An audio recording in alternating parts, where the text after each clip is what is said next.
Alright, I'm back with another video, and I wasn't going to make a video on this game just because it's another King's Indian Trap video, but it's a little bit more than that. So I just played this 3-minute blitz game, and I really was just going to scroll by it, but it was a quick 14-move game until I saw the game review.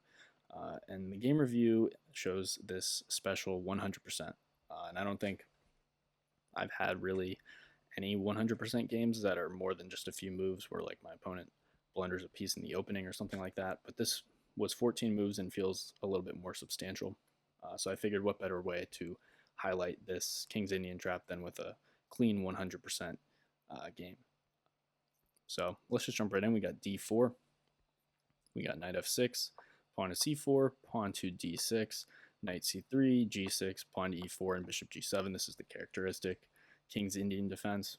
And after knight g to e2, knight g to d2, this is the line that I really have been playing a ton in blitz. This is like my pet line that my master friend taught me.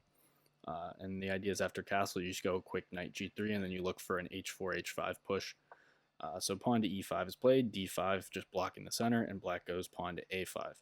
The idea behind this is that black wants to play knight a6 or knight to d7 and then put a knight on c5, and black doesn't want white to play pawn to b4 and kick that knight. So all pretty standard stuff so far. Bishop to e2, just normal development. Knight a6 and pawn to h4. So I want to play pawn to h5 and really try and rip open the king side if possible, but black does not allow that. With pawn to h5 himself, I play bishop to g5, taking advantage of this hole that was created now after pawn to h5. Pawn to h6 is not there to kick this bishop, so I'm sinking this bishop in here and just pinning the knight. And black falls straight in for the trap with knight to c5, which is a very natural move, a move that he was planning on playing anyway. And after knight to c5, I go bishop takes h5. So this is really the key move. I've had this position before, and after g takes h5, I go knight takes h5. So this has all been seen before. I've had this position before, and unfortunately, black blunders here with bishop to g4. And after knight takes f6, it comes with a check. After a piece recaptures, bishop takes f6, queen takes g4. And my opponent just resigned here. It might be a little bit premature, but he's going to be down at least 2 pawns and have just a miserable position to try and defend. His king is really in bad shape here. I think the best defensive move might be something like queen d7, but even queen g3 here seems pretty reasonable. And it might be defendable for a little bit, but once again, it's just going to be a miserable position.